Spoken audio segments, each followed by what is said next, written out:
Mom said to leave. Can you let us stay just for tonight? Late at night, my 9-year-old grandson suddenly visited us. I rushed to open the door, and found him in bare feet, with blood oozing from his toes. Moreover, he was tightly holding the hand of his 4-year-old sister, tears streaming down her face. "Did you two really walk here all by yourselves?" They nodded, and I hurriedly let them into the house. However, when my husband woke up, he was furious. Absolutely not. The terrifying expression on his face made the grandchildren burst into tears, leaving me bewildered. They should have been allowed to stay for just one night. After that, I couldn't believe my eyes at the action my husband took. I'm Margaret, a 63-year-old homemaker living with my husband Patrick, who is 2 years older. He worked as a high school teacher until he retired at 60. Our 2 children were married and independent. Our daughter Laura lived in a nearby apartment, and our son Richard lived in the neighboring town. Victoria, the wife of our eldest son, is stunningly beautiful with translucent white skin, and even women would flutter if she looked at them with those big eyes. She was an ideal daughter-in-law as long as she remained silent. However, she had an incredibly bad mouth. Everyone wonders why a woman of my caliber would marry a man like him. Huh? Are you saying Richard isn't up to your standard? Well, he works for a top-tier company and earns a decent income, but let's be honest, he's not that good-looking. But I'm not that picky, so he's lucky, I guess. I couldn't help but feel very angry when she spoke ill of my own son. Who do you think you are? I wanted to say, but I held my tongue because I didn't want to argue. However, my husband couldn't stay silent. Richard sure married quite an impressive wife, didn't he? Despite the sarcastic remark, Victoria seemed unfazed and even smirked dismissively. Richard, in response, could only manage a wry smile. Victoria is too good for me. Seeing this, I imagined that my kind-hearted son must be facing some challenges in his marriage. However, despite their differences, they had a child together. Daniel, our first grandchild, strongly resembled his mother with a remarkably beautiful face. Personality-wise, he took after Richard, being very kind, a perfect blend of his parents' best qualities. I looked forward to Richard occasionally bringing Daniel over to our house. Victoria rarely visited, but I thought it might be the best for both of us. Then, we also welcomed a granddaughter, Emily, born 5 years after Daniel. She was an adorable girl with fair skin, chubby cheeks, and round eyes. However, when I visited my son's home to celebrate her birth, Victoria disdainfully glared at the newborn. Daniel takes after me and is beautiful, but why is this one so chubby and ugly? Who does she even resemble? She's not cute at all. You're a mother, don't say such a thing. She's perfectly cute just as she is. I can say whatever I want to my own child. Are you trying to start trouble with me? Well, I won't lose to an old hag like you. As my husband heard this exchange beside me, his expression quickly changed. I could tell he was about to shout in my defense, so I hurriedly intervened. Instead, it was our son who raised his voice in anger. Victoria, enough. Mom and Dad came here to celebrate. There's a limit to how rude you can be. Oh, how unusual for you to stand up to me. Quite interesting. She glared sharply at Richard, seeming ready to strike, so I quickly relented. I'm sorry. Victoria, you've just given birth and it's a stressful time. I shouldn't have said that. I apologize, please forgive me. Humph. Exactly. You shouldn't have said anything. You could have just sent a money gift instead of coming all the way here. Victoria's demeanor was consistently lacking in manners, but I couldn't say anything further. Because of incidents like these, we grew distant afterward. However, despite this, Richard continued to bring Daniel and Emily over to us regularly. It made us happy to see our adorable grandchildren, but there were still some concerns on my mind. Daniel was bright and talkative, but Emily, even at the ages of 3 and 4, showed hardly any signs of speaking. Furthermore, her fair skin had turned extremely dark from sunburn, and her hands were rough and dry. When I asked Richard about it, Victoria said Emily loved playing in the garden. That said, the condition of our granddaughter's skin was extremely concerning. One day, our family was struck by tragedy. My son Richard suddenly passed away. He fell from the stairs of a pedestrian bridge during his commute and was transported by ambulance. After being transported to the hospital, he received intensive treatment, but unfortunately, he didn't make it. I was in such shock that I couldn't even stand up. Richard, you poor thing. It must have been painful. Daddy, Daddy. What's wrong? Wake up. Wake up. Daniel cried uncontrollably, while Emily remained expressionless, biting her lip. Victoria, without shedding a tear, continued to fiddle with her phone. Looking back now, it was indeed a peculiar scene, but at that moment, I was overwhelmed with grief and unable to pay attention to anything else. My husband received our son's old and worn-out bag from the paramedics, found beneath the pedestrian bridge. It was a bag I had bought for him when he started working. He's been saving and working hard for the family. Thinking this made everything even harder to bear. The wake and funeral were mainly organized by our daughter's husband and were carried out smoothly. I spent the time in a daze at home. It was the day after the funeral. In the middle of the night, the intercom rang. Wondering what was happening, I looked at the camera and saw Daniel's face, biting his lips. I hurriedly opened the door and let him in. Holding back his tears, Daniel managed to speak in a strained voice. Mom told us to leave. Can you let us stay just for tonight? My grandson was barefoot, and there was blood oozing from his toes. Did you two walk here all by yourselves? The grandchildren nodded, but it was a 10-minute drive from the neighboring town. While 9-year-old Daniel might manage to walk, Emily was only 4 years old. Besides, it was the middle of the night. They must have been terrified.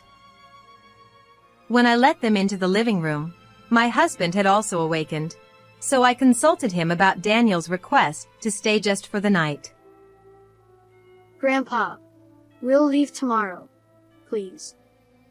Absolutely not. Upon seeing my husband's furrowed brow and fearful expression, the grandchildren burst into tears, and I was wide-eyed with surprise. Can't we at least let them stay for one night? I began to plead, but my husband hugged the grandchildren tightly, sobbing uncontrollably. Even during our son's funeral, he held back tears. We've been married for 30 years, yet this was the first time I had seen my husband cry like this. Don't say just for today. Stay here forever. Poor you. I realized his feelings with those words, and I couldn't stop crying. Later, I asked the grandchildren what had happened, and what they shared was shocking. Victoria, who was supposed to be a homemaker, was often out during the day, leaving the children at home alone. Even when she was home, she would frequently scold and roughly push Emily around for various reasons.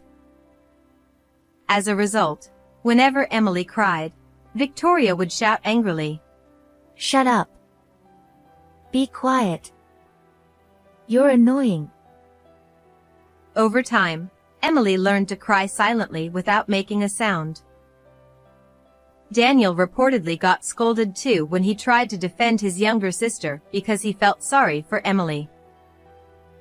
While he could escape from his mother's behavior by going to school, Emily, who wasn't allowed to attend kindergarten, didn't have that option. Apparently, while her mother was around, Emily would go outside to weed the garden every day. This was her way to avoid being scolded and perhaps earn some praise from Victoria. This explains why her skin was deeply tanned and her hands were rough. Emily's inability to speak might stem from a fear of being scolded. Thinking about this filled me with a sense of helplessness. That evening, Victoria apparently told them that guests were coming and ordered them to go outside. Daniel managed to put on his shoes, but Emily couldn't make it in time and was left barefoot. Victoria quickly locked the front door behind them, so Daniel then put his shoes on Emily's feet and held her hand as they walked to our house to seek help. What a terrible thing to do! Unbelievable. I tried calling my daughter-in-law several times, but couldn't reach her. It was late at night, so I decided to sleep with my grandchildren that night. However, early in the morning, Daniel woke me up. Grandma, I'm sorry for waking you up. Emily said she saw Dad in her dream. Huh? Did she? And then? Dad told Emily to look inside the bag. I was taken aback by what he said, but looking at Daniel's serious expression, I started to wonder if there was something more to it. Then I woke up my husband and told him what Daniel had said. Still groggy, my husband was skeptical at first, but when he checked our son's bag, he exclaimed in surprise.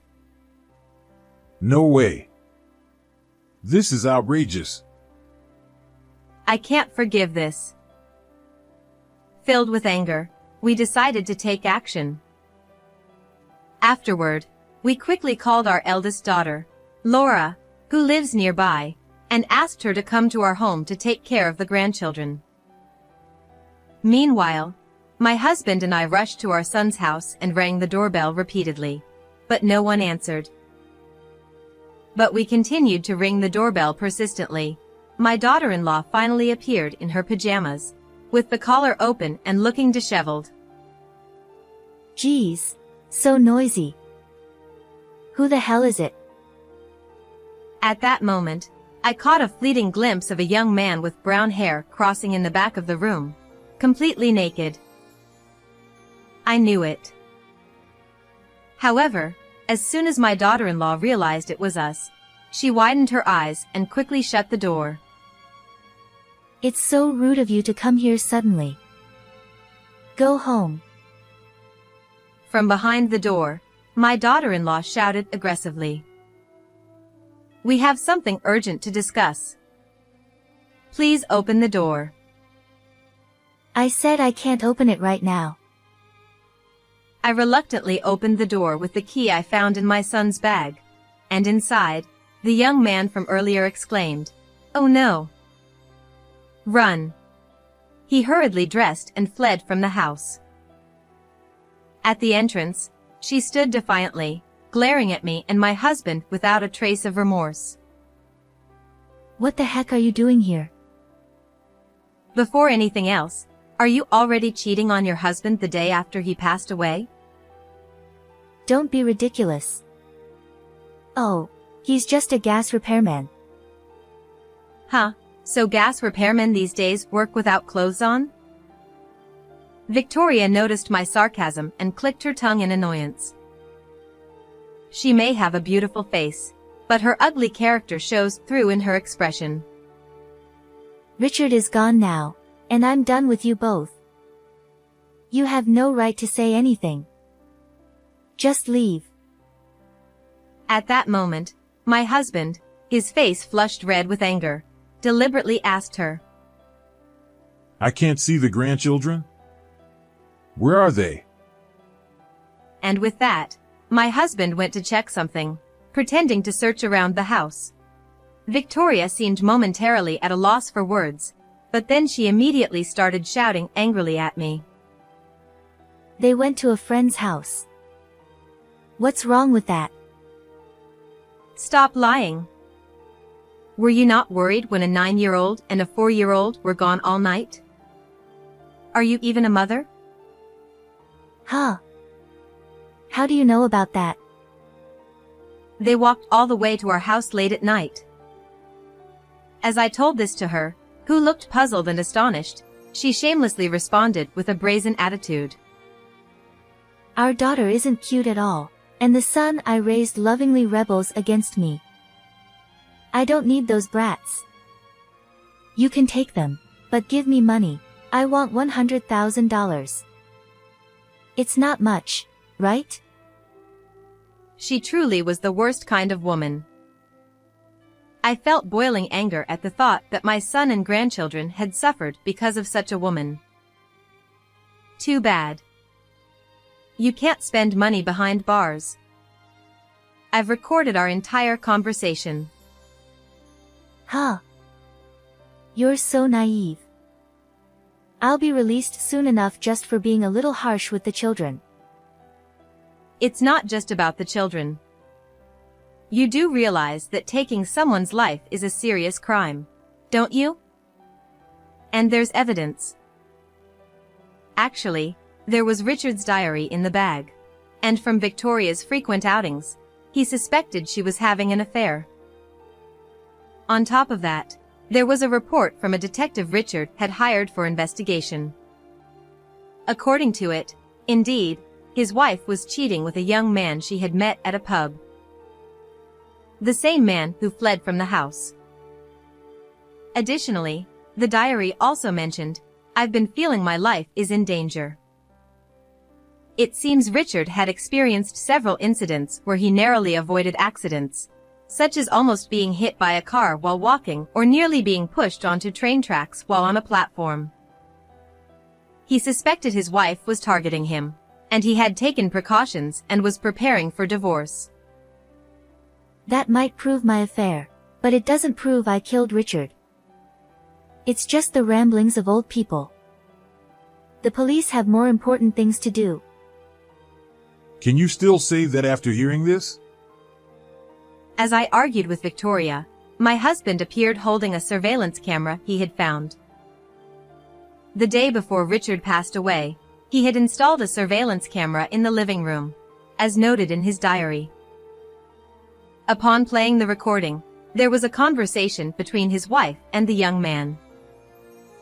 It went well this time. I pushed your husband hard down the stairs. Thank you. Now we'll get a hefty life insurance payout.